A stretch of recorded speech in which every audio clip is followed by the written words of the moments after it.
Gloria a Dios. ¿Cuántos han venido con la expectación de recibir al Señor hoy?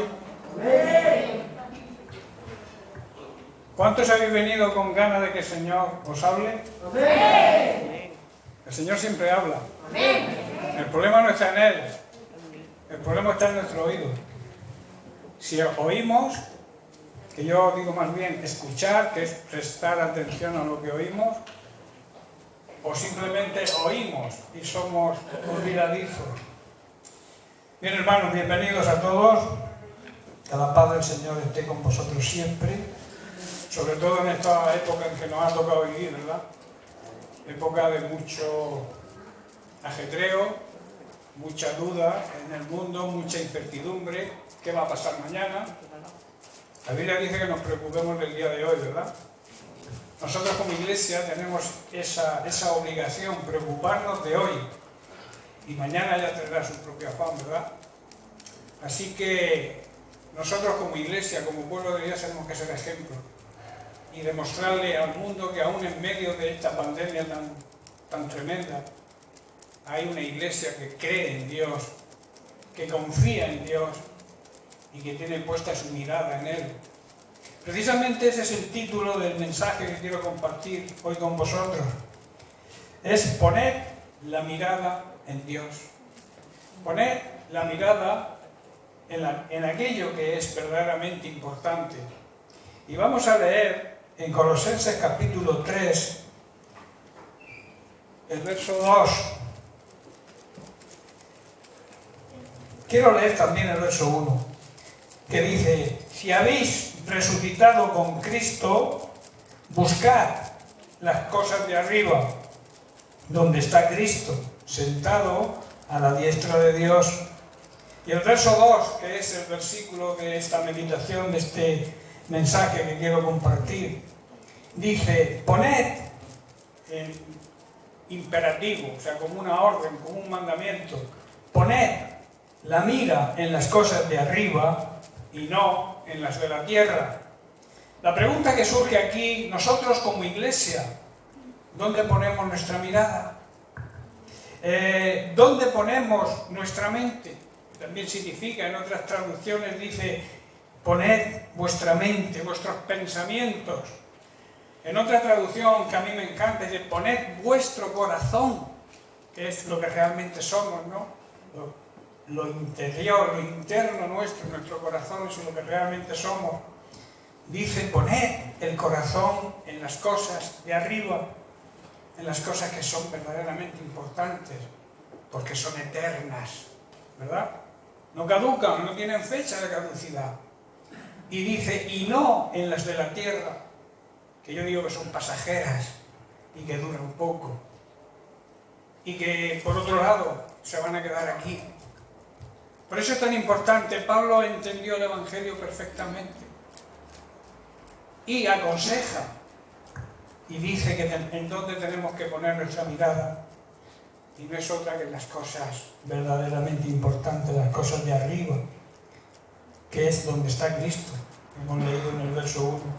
Muchos hermanos y muchos también creyentes, muchas personas buscan a Dios o intentan confiar y tener fe en Dios, pero con un enfoque, con una motivación equivocada. De alguna manera quieren ser prosperados materialmente, se acercan a Dios porque les han dicho que si tú te conviertes, te acercas a Dios, Dios te va a proveer de todo. La mejor y la mayor provisión que Dios te da es la salvación. Y a veces muchas personas lo enfocan mal. Se acercan a Dios porque creen, piensan que les va a beneficiar materialmente. Y ese es un enfoque equivocado, es una prioridad. Dios te quiere dar todo eso, pero tu enfoque, tu prioridad, tu acercarse a Dios no se ha motivado por eso. El problema es que como pedimos tanto, no nos cansamos de pedir, ¿verdad? Se hace imposible estar al día con todas las cosas, digamos, legítimas. Es que yo creo que es legítimo que yo tenga esto, yo creo que es legítimo. Hay tantas cosas que son legítimas, pero las cosas legítimas no tienen que ser la prioridad. Aunque sí podemos hallarlas, Dios quiere que las tengamos, pero nuestro enfoque tiene que estar puesto, la mirada, nuestro corazón, nuestros pensamientos, nuestras ideas, tienen que estar enfocadas en lo eterno, en las cosas de arriba, que son realmente las importantes, como he repetido varias veces. Y el problema es ese, que como vemos tantas cosas que parece ser que son legítimas, empezamos a poner nuestro afecto, nuestro pensamiento, nuestra mirada, nuestro corazón en esas cosas legítimas y no en las cosas de Dios. Miramos lo que el mundo mira. Y cuando hablo mundo, hablo del sistema humano que se rige por sus propios criterios, por sus propios principios y por sus propias opiniones, sin tener en cuenta para nada a Dios. ¿Qué ocurre? Muchos, cuando tienen problemas, por ejemplo, cuando uno está enfermo, está en una situación económicamente grave, está incluso en la quiebra, no tiene trabajo, o otro problema de cualquier índole. Estas son situaciones que lamentablemente muchas veces nos llegan a tenernos estresados, incluso desesperanzados, sin esperanza. Recordar que la esperanza es la virtud de todo creyente que cree que Dios cumple sus promesas. Por eso la Iglesia de Jesucristo tiene que vivir en continua esperanza, no dudar de que Dios va a cumplir sus promesas. Esa es la esperanza. Y muchos caen en desesperanza cuando no consiguen lo que ellos quieren conseguir. Como dice un dicho popular, muchas veces nos acordamos de Santa Bárbara cuando truena. Muchas veces vamos a Dios cuando andamos en problemas, pero no es lo que Dios quiere. Dios es un Padre amoroso, un Padre que quiere que vayamos a Él cada día, que tengamos una comunión, una intimidad con Él diaria. Pero no debemos buscar esa comunión simplemente y llanamente para satisfacer nuestros deseos, sino para buscar su voluntad en cuanto a lo que yo deseo, que es diferente. De alguna manera, cuando actuamos así, estamos actuando egoístamente. Porque, hermanos, no debemos acordarnos del Señor solo cuando estemos en dificultades y en problemas y en aflicciones. Al orar, muchas veces, ¿sabéis lo que hacemos? Usamos la oración como un medio para conseguir nuestros deseos. Y eso es una manera errónea de orar. Tu oración no tiene que ser para conseguir tus deseos. Tu oración tiene que ser a Dios para ver si tus deseos están de acuerdo a su voluntad. ¿Estáis comprendiendo, hermano? ¿Me hago entender? O sea, hay que orar. Hay que pedirle al Señor cosas, claro que sí. Pero lo más importante es pedirle si lo que tú deseas realmente está de acuerdo a su voluntad o no. Esa es la forma de orar de un cristiano maduro, de un cristiano que entiende el Evangelio. Hermanos, muchos al orar quieren imponer sus pensamientos, quieren poner sus deseos a la voluntad de Dios. Y es al revés. Tenemos que sujetar nuestros pensamientos, nuestros deseos a su voluntad. Por medio de la oración, hermanos, debemos buscar lo que Dios desea, aceptarlo y obrar en consecuencia. A medida que honramos a Dios, honrar a Dios significa honrar su palabra, honrar su voluntad, es honrar su palabra porque su voluntad es su palabra. En la medida que honramos a Dios, Él nos va a honrar a nosotros y nos va a prosperar, en el sentido de que hará que las cosas empiecen a funcionarnos. ¿Qué es lo que significa prosperar? Acercarnos a Dios, tener conocimiento de Él, vivir cerca de Él, para poder hacer lo que Él quiere que hagamos y saber lo que quiere que hagamos.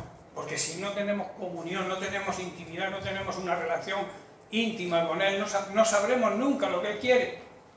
Querremos que nuestros deseos Él los acepte, pero no es así, vuelvo a repetir. La honra a Dios tiene que estar por encima de cualquier otra honra. Hay que honrar a Dios incluso por encima de la honra a cualquier ser humano que nos rodee, sea esposa, sea esposo, sea hijo, sea lo que sea. Debemos honrar a nuestra esposa, claro que sí, y a nuestro esposo, y a nuestros hijos, y a la gente que nos rodea. Hay que honrarlo, pero hay que honrar a Dios por encima de eso. Hay un caso que todos conocemos, o la mayoría conocemos, porque existe el problema que a veces honramos lo que Dios ha creado, o las criaturas de Dios, antes que al creador de esa criatura o de esas cosas. Y hay que honrar al creador por encima de la creación.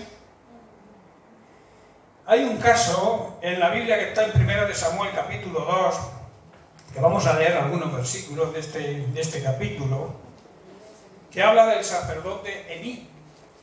Elí era sumo sacerdote en la ciudad de Silos, en el templo, era sumo sacerdote. Y dice el verso 12, los hijos de Elí eran hombres impíos, eran hombres malvados, eran sacerdotes porque estaban haciendo el oficio de sacerdote en el templo, pero eran sacerdotes perversos. Y no tenían conocimiento, o sea, no tenían relación, no tenían comunión con Dios. No tenían una relación de intimidad. Se podría decir que estaban practicando una religión y que vivían de ella. Eran asalariados y abusaban de su cargo. Eso es lo que hacían los hijos de Elí. Y el verso 22 dice, pero Elí era ya muy viejo, muy mayor, y oía de todo lo que sus hijos hacían con todo Israel, y cómo dormían con las mujeres que velaban a la puerta del tabernáculo de reunión.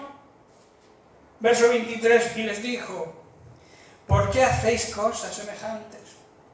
Porque yo oigo de todo esto, y todo el pueblo, muchos malos procederes, o sea, lo malo que estáis procediendo, estoy viéndolo, lo estoy oyendo de boca del pueblo. Y dice el verso 24, no, hijos míos, porque no es buena fama lo que oigo, pues hacéis pecar al pueblo de Dios. Hermanos, Elí no actuó con la autoridad, primero de sumo sacerdote del templo, y segundo con la autoridad de padre. Se limitó a regañarles en vez de corregirles, disciplinarlos e incluso apartarlos del servicio porque no eran merecedores, no eran dignos de servir a Dios. Pero se limitó a regañarles. Tenemos que aplicar eso a nuestra situación actual como padres de familia. Cuando no disciplinamos, no castigamos de alguna manera, porque disciplinar es poner un castigo a algo que se ha hecho mal. No se trata de maltrato, se trata de corrección, de disciplina, disciplinar a nuestros hijos, en vez de limitarnos a regañarles. Porque luego ocurre lo que ocurre. Veréis lo que ocurrió. Yo digo muchas veces que la predicación suave endurece. O sea, endurece el corazón, sí, lo he dicho bien. La predicación blanda hace el corazón duro. Y la predicación blanda, ¿qué hace? Y la predicación dura, ¿qué hace? Ablanda el corazón. Por eso es importante. Muchos critican la Biblia, muchos critican la palabra de Dios y quien la predica, y no dejan que la palabra de Dios los critique a ellos y les haga ver dónde no están haciendo las cosas bien. ¿Me estáis comprendiendo, hermano? La Biblia nos corrige, la Biblia nos hace ver dónde fallamos. Es como una guía, es un GPS, es un mapa donde nosotros podemos circular correctamente si la obedecemos y la seguimos. Por eso es preferible que la Biblia me corrija a mí y no yo criticar y corregir la Biblia, como hacen muchos. Estoy comprendiendo, ¿verdad, hermano? Veo caras así un poco raras. Dios le dijo a Elí, ahora vamos a ver lo que le dijo Dios a Elí por no corregir y no actuar con autoridad sobre sus hijos, como debía haber hecho. En el capítulo 2 de 1 de Samuel, que estamos en el verso 29, dice: porque habéis hollado, habéis pisoteado, despreciado, habéis tenido en poco mis sacrificios y mis ofrendas, que yo mandé ofrecer en el tabernáculo, y has honrado, mirad lo que le dice Dios a Elí, has honrado a tus hijos más que a mí. Hermanos, ¿a quién hay que honrar primero? A Dios. A Dios. Y a través de esa honra, Dios, tú vas a aprender a corregir a tus hijos y a disciplinar a tus hijos. Dice: engordándoos de lo principal de todas las ofrendas de mi pueblo Israel. Elí, de alguna manera, al consentir a sus hijos lo que les estaba consintiendo, era cómplice de ellos. A veces, cuando un padre no corrige a un hijo, se hace cómplice del pecado del hijo. En otras palabras, el pecado del hijo es pecado también del padre por no corregirlo.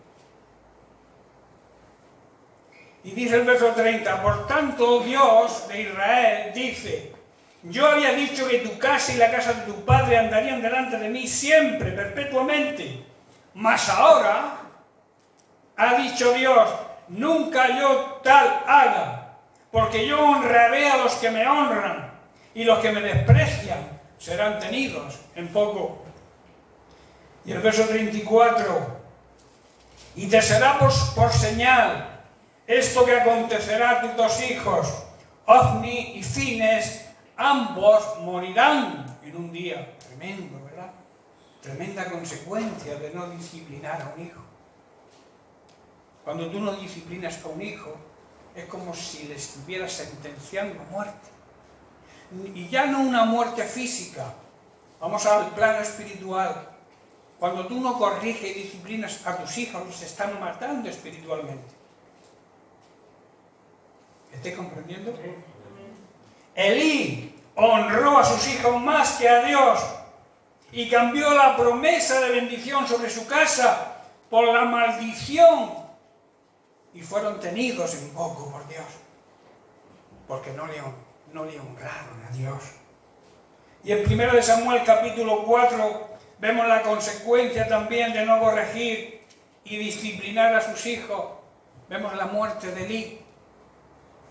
Dice el verso 17, y el mensajero respondió diciendo: Israel huyó delante de los filisteos, y también fue hecha gran mortandad en el pueblo, y también tus dos hijos, Ofni y Fines, fueron muertos, y el arca de Dios ha sido tomada. Y el verso 18, y aconteció que cuando el mensajero hizo mención del arca de Dios, Elí cayó hacia atrás de la silla al lado de la puerta y se desnucó y murió. Hermanos, que esto nos sirva de aplicación. Debemos aprender la lección y aplicar, porque la Biblia, lo escrito en la Biblia, está para aplicación nuestra, para nuestra enseñanza actual. Sea del Antiguo Testamento, sea del Nuevo, debemos aplicar la enseñanza. Lo que los hombres de Dios hicieron mal está escrito para que no caigamos en el mismo error. Y lo que hicieron bien también está escrito para que les imitemos a aquellos que actúan correctamente. Seguimos con 1 Samuel 4. Bien, no, esto ya lo he leído, verso 18, y cayó hacia atrás de la silla al lado de la puerta y se desnucó y murió. Aquí es donde viene la pregunta hacia nosotros. ¿Servimos a Dios porque le amamos y queremos honrarle, o porque estamos en una situación desesperada? ¿Servimos a Dios por interés propio o porque le amamos y queremos lo que Él quiere? ¿Honramos, respetamos, acatamos la autoridad de Dios obedeciendo su palabra? ¿Qué es lo que significa honrarle? Hermano, hay que servir y honrar a Dios por amor y nunca por interés. En este proceso, en el proceso que nos ha tocado vivir y en el proceso de toda la vida de un creyente en general, tenemos que aprender algo. Y hoy como iglesia tenemos que aprender también algo muy importante, porque hay bastantes deficiencias en cuanto a servir y honrar a Dios. Hay deficiencias, no le servimos, no le honramos como Él se merece. Hace falta por parte del verdadero cristiano, hace falta más dedicación, hace falta más entusiasmo, más compromiso con Él, más empeño por servirle. Y entonces en ese proceso de cosas, cuando nosotros cambiemos el chip, empecemos a hacer lo contrario a lo que hacemos, en ese proceso las cosas van a ir cambiando para bien. Incluso en medio de las aflicciones y dificultades y la desesperación que podamos tener por la situación que estamos viviendo, recobraremos la esperanza. Y hemos dicho que la esperanza es la virtud que cree que Dios va a cumplir sus promesas. ¿Vivimos en esa esperanza, hermanos? ¿Sabemos que Dios va a cumplir sus promesas en nuestra vida? ¿O nos olvidamos de eso? Apocalipsis 1:6. Porque, hermano, tú eres rey y eres sacerdote. ¿Tú sabías eso? Dice Apocalipsis 1:6. Y nos hizo reyes y sacerdotes para Dios, para servirle a Él, como sacerdotes y como reyes. Tú eres rey y Él es rey de reyes, que quiere decir el rey de ti y de tu vida. A veces malinterpretamos lo que significa rey de reyes, creemos que rey de reyes es que Dios es rey de los reyes. No. Es Dios del rey que tú eres, porque Él te ha hecho rey y sacerdote para servirle a Él. Aleluya. A Él sea la gloria, el imperio por los siglos de los siglos. Y en el verso 10 del capítulo 5 también de Apocalipsis vuelve a decir: y nos ha hecho para nuestro Dios reyes y sacerdotes, y reinaremos, porque un rey ¿qué hace? Reinar. Y promete que reinaremos sobre la tierra. Hermanos, debemos ejercer nuestra autoridad. La Biblia dice que somos reyes y sacerdotes al servicio del Rey de Reyes y el Señor de Señores. Y tenemos que cumplir nuestro ministerio, nuestro llamado. La realidad muchas veces es que existe la tentación a dedicarnos más por las cosas terrenales y a dejar de lado en segundo plano las cosas de Dios. Eso es un grave error. Eso es un error muy grave. Jesús dijo en Mateo 26:41, velad y orad, que quiere decir no os durmáis, estar atentos, para que no entréis en tentación. El espíritu, a la verdad, está dispuesto, pero la carne es débil, que quiere decir que tu cuerpo en sí es débil, está enfermo. Dicho de otra manera, es cierto que tenéis buena voluntad, pero os faltan las fuerzas. Esas fuerzas que Dios da.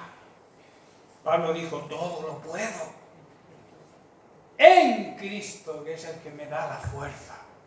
Si nosotros estamos en Cristo, tenemos la fuerza para afrontarlo todo. Pero es necesario estar en Cristo. Estar en Cristo no es venir a la iglesia los domingos. Estar en Cristo no es decir que eres cristiano, apellidado evangélico. Estar en Cristo es seguir las enseñanzas del Maestro y cumplirlas. En otra versión, otra traducción más actual dice, estéis dispuestos a hacer lo bueno, pero no podéis hacerlo por vuestras propias fuerzas. Por eso Dios nos transmite su fuerza. Dios nos quiere dar esa fuerza que está en su Hijo Jesucristo para poder afrontar cualquier situación. Debemos tener en cuenta, hermanos, que cuando las bendiciones de Dios empiezan a llegar a tu vida, debes tener presente algo muy importante, que Dios no te ha capacitado, lo dice la palabra de Dios, no te ha capacitado para satisfacer solamente tus propios deseos. Solo vivir preocupado de ti no te ha capacitado para eso, sino para que le sirvamos a Él y sirvamos a los demás. ¿Os acordáis del gran mandamiento que hemos predicado semanas anteriores? Amar a Dios sobre todas las cosas, con todo tu ser. Y a tu prójimo, al que tienes a tu lado, a tu vecino, a tu esposo, a tus hijos, a tu compañero de trabajo, de la misma manera que te amas a ti mismo. Ese es el gran mandamiento, no hay otro superior a Él. Y eso significa que Dios nos ha capacitado, nos da la capacidad, por su gracia, para poder hacerlo. El problema está en nosotros, que podemos hacerlo, pero no queremos hacerlo, porque nos preocupamos más de las cosas materiales, de las cosas físicas, que realmente de las cosas importantes, que es donde tenemos que poner la mira, en las cosas eternas, en las cosas de Dios. Jesús dijo en Mateo 20, versículo 25, entonces Jesús llamándolos dijo, sabéis que los gobernantes de las naciones se enseñorean de ellas, y los que son grandes ejercen sobre ellos autoridad, mas entre vosotros no será así, sino que el que quiera hacerse grande entre vosotros será vuestro servidor, y el que quiera ser el primero entre vosotros será vuestro siervo. Y el verso 28, tremendo, como el Hijo del Hombre no vino para ser servido, sino para servir y para dar su vida en rescate por muchos. Vemos a Jesucristo poniéndose como ejemplo de servicio. Dar la vida habla de dedicación hacia los demás. Jesucristo dedicó su vida terrenal a servir a los demás y luego también entregó su vida física para rescatarnos de la condenación que teníamos ganada, de la condenación eterna. Gálatas 5, 16 y 17 dice Pablo, digo pues, andad en el Espíritu. Otro mandamiento, andad en el Espíritu. Vivan siendo guiados por el Espíritu Santo.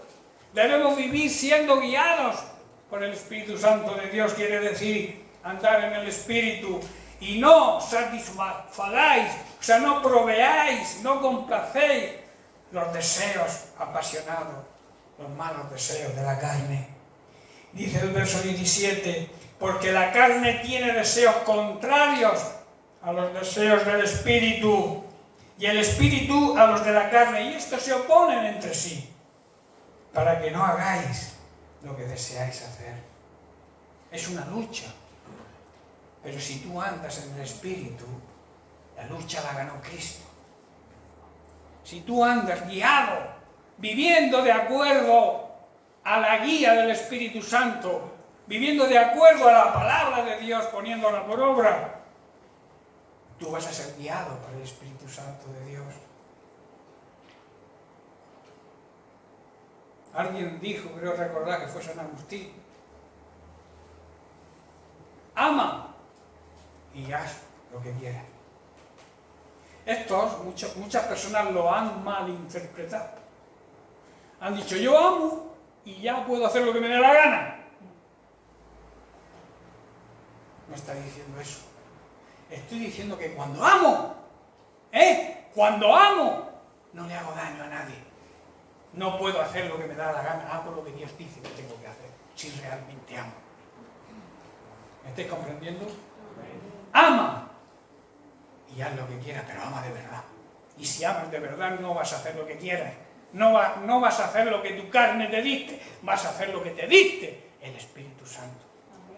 Amén.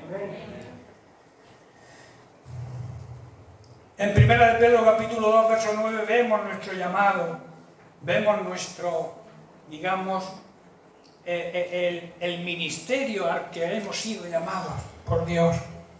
Dice, mas vosotros sois linaje escogido, real sacerdocio, nación santa, pueblo adquirido por Dios, para que anunciéis las virtudes de aquel que os llamó de las tinieblas a su luz admirable. Hermanos, aquí Pedro está diciendo, sois miembros elegidos para formar la familia de Dios. Sacerdotes al servicio del Rey de Reyes. Gente apartada y dedicada para servirle. O sea, para vivir en santidad, apartados de toda contaminación y dedicados a su servicio. Hermanos, somos un pueblo de conquista.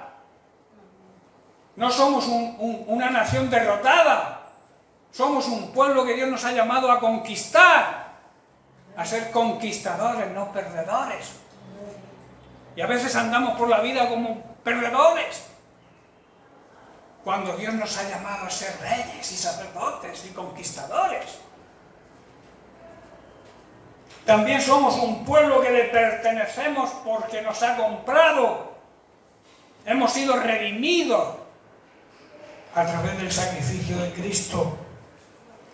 Y todo esto, hermanos, con un propósito, que es mostrar, anunciar, proclamar, publicar las maravillas, las bondades, las proezas, las virtudes, la gloria, las obras maravillosas, la grandeza de Dios y su gracia, el poder capacitador para superar cualquier circunstancia, que es lo que significa la gracia, aunque también es un regalo inmerecido, que es Jesucristo, la gracia de Dios hacia la humanidad, el regalo de Dios hacia la humanidad. Pero aparte de ese regalo inmerecido, la gracia tiene otro enfoque, que es el poder que Dios nos da para afrontar cualquier situación, la capacitación, porque Dios nos capacita. Yo siempre digo que Dios no llama a los capacitados, sino capacita a los que llaman. Si tú estás dispuesto a obedecer el llamado, Dios te capacita. Por muy capacitado que seas, si no respondes al llamado, no sirve para nada lo que sepas hacer. Pero si Dios te llama y en ti hay un propósito de servicio, Dios te va a capacitar para hacer su obra. Amén.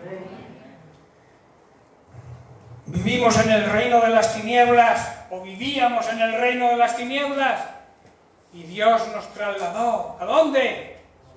Al reino de la luz. Admirable luz de su Hijo Jesucristo. Hermanos, si respondemos y actuamos de acuerdo a su propósito y a su llamado, Dios nos va a prosperar también a nosotros. Suplirá nuestra necesidad, sea del tipo que sea. Y ahora yo te pregunto, ¿cuál es tu necesidad? Sea la que sea, sirve al Señor. Sea la que sea, honra a Dios. Y tu necesidad, sea del tipo que sea, Dios la va a suplir.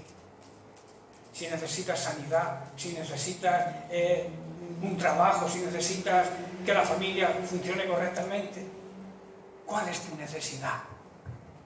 Honra a Dios y Él te va a honrar a ti.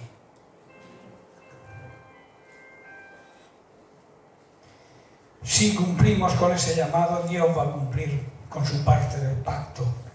Debemos estar seguros de que Dios es un Dios de pacto, ¿verdad? Y Él cumple, dice su palabra, que aunque pasen 1000 generaciones, Dios va a cumplir su parte del pacto. Pero claro, hay una condición, porque un pacto es un contrato en el cual hay compromiso de dos partes. La parte suya Él la va a cumplir cuando tú cumplas tu parte, cuando yo cumpla mi parte. Amén. Por eso debemos poner en orden, hermanos, nuestras prioridades y alinearnos de acuerdo a la palabra de Dios, que es su voluntad. No debemos dejar, por tanto, que las cosas mundanas hagan desaparecer o apaguen las cosas gloriosas del Espíritu. Que a veces ocurre eso. Dios tiene una gloria enorme para nosotros a través de la vida en el Espíritu, pero las perdemos cuando nos afanamos con las cosas de aquí, de abajo, las cosas mundanas. Por eso debemos poner nuestra mirada en las cosas de arriba y veremos que la vida terrenal puede ser un trozo de cielo aquí, que a veces ignoramos eso. Cuando tú le des la prioridad a las cosas de Dios, tú vas a empezar a vivir el cielo aquí en la tierra. Vas a empezar a vivir la vida eterna ya aquí en la tierra. Recordemos que Jesucristo definió la vida eterna en Juan 17:3 y dijo que y la manera de tener vida eterna es conocerte a ti, tener comunión con Él para conocer cada día más su propósito para nosotros y poner todo nuestro empeño en que se cumpla. Eso es vida eterna, dedicación plena a servir a Dios. El único, hermanos, el único Dios verdadero, y conocer a Jesucristo, a quien Él envió a la tierra. La vida eterna la recibimos cuando creemos. Y yo aquí quiero hacer un recuerdo. Creer es obedecer. La vida eterna, por tanto, la recibimos cuando obedecemos a Dios y obedecemos a Jesucristo, el que Él envió, su Hijo. Entonces consiste en conocer a Dios y conocer a Jesucristo en intimidad, en una relación íntima con Él. Cuando llegamos a tener esa intimidad con Él y como consecuencia andamos en obediencia a Él, estaremos viviendo la vida eterna. Si no, estaremos mendigando, estaremos existiendo, como yo digo, pero no viviendo. El ser humano tiene dos opciones, o existir o vivir. Nosotros, como pueblo de Dios, como hijos de Dios, ¿debemos existir? No, debemos vivir. Y vivir la vida que Él tiene para nosotros, que es una vida plena. Yo he venido para daros vida, ¿y cómo? Vida en abundancia. No una vida mediocre que muchos vivimos. Como decía yo el otro día, tenemos un padre rico y vivimos como podrioseros. Porque no sabemos agarrar las promesas de Dios mediante la obediencia a Él. Fe y obediencia, hermanos, van siempre unidos. Dice el verso 16 de Primera de Juan 2, porque todo lo que hay en el mundo, los deseos de la carne, o sea, los malos deseos de nuestra vieja naturaleza, nuestros impulsos, nuestros apetitos desordenados, nuestros instintos, los deseos de los ojos, o sea, la codicia y la vanagloria de la vida, el orgullo y la soberbia, no vienen de Dios, no provienen del Padre. ¿De dónde proviene? Del sistema mundano en el cual vivimos, del mundo. Y el mundo, dice el verso 17, esta sociedad humana que se rige por sus propios criterios, que decíamos antes, sus opiniones, y dando de lado a Dios, este mundo va a pasar, y sus deseos. Pero el que hace la voluntad de Dios, ¿qué dice?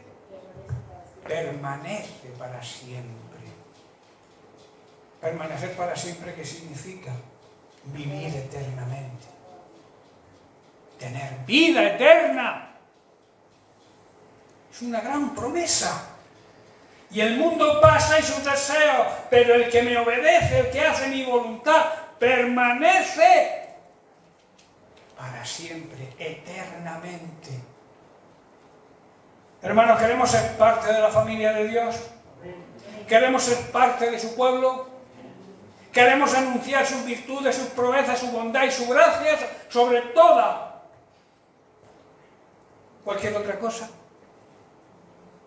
¿Queremos anunciar su amor y su misericordia? Para eso es importante algunas cosas, y ya estoy terminando. Primeramente, debemos recibir, aceptar a Jesucristo como Señor y Salvador de nuestra vida.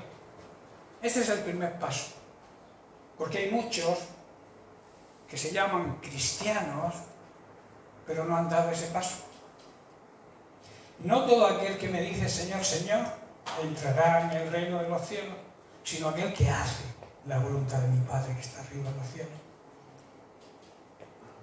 no todos los que asisten a las congregaciones han dado este primer paso de recibir y aceptar, que significa aceptar su autoridad, no ponerle pegas a su autoridad y aceptarlo como Señor, como dueño y Salvador de nuestra vida. En Juan 1, muy conocido, 11 y 12, dice: a lo suyo vino y los suyos no le recibieron, mas a todos los que le recibieron aceptaron. A los que creen y obedecen en su nombre les dio potestad. Esa potestad significa facultad, derecho legal de ser hechos hijos de Dios, pertenecer a su familia, hermano. La segunda cosa, hacer la voluntad de Dios.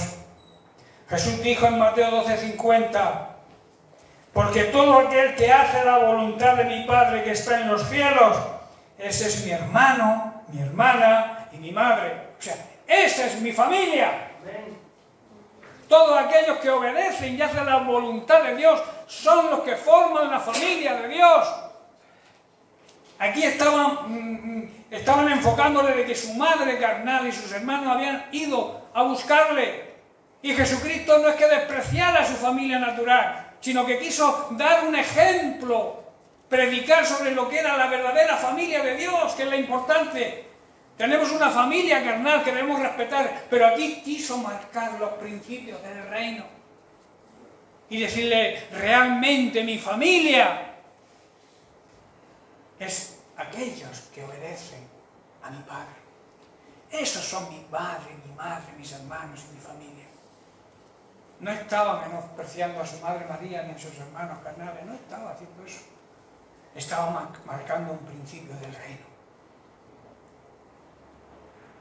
Quiero decir, ¿quién pertenece a la familia realmente importante, a la familia de Dios? Son aquellos que obedecen, que hacen la voluntad de Dios. Y en tercer lugar, por el sacrificio de Cristo, pertenecemos a su familia. No porque seas tú más guapo que otro, sino porque Cristo murió por ti. Y al aceptarlo, perteneces a su familia. Pablo expone que mediante el sacrificio de Cristo pasamos a formar parte de su familia, de la familia de Dios. Efesios 2, 18, dice: porque por medio de él, de Cristo, los unos y los otros, o sea, todos, tenemos entrada, tenemos todos los derechos para entrar por un mismo espíritu al reino de Dios, al Padre. Todos tenemos el mismo derecho, pero si andamos en Cristo, por medio de Cristo, no por tus méritos, sino por lo que Cristo hizo. Y el verso 19 dice: así que ya no sois extranjeros ni advenedizos, o sea, forasteros, sino que sois conciudadanos de los santos, o sea, forméis parte de su pueblo, forméis parte del pueblo de Dios, de su familia. Y añade: y miembros de la familia de Dios. Hermanos, termino. A través del sacrificio de Cristo, esta es la aplicación a nuestra vida, a través del sacrificio de Cristo todos tenemos el derecho legal de dejar de ser extranjeros y forasteros y pertenecer a la ciudadanía realmente importante, que es la del cielo, y formar parte de esa familia gloriosa de Dios. Si aceptamos, claro está, el sacrificio de Jesucristo, si le aceptamos como Señor y Salvador de nuestra vida y nos ponemos a orden con Él, nos ponemos a obedecer su palabra. ¿Amén? Amén. Bien, pues lo dejamos aquí. Que Dios les bendiga.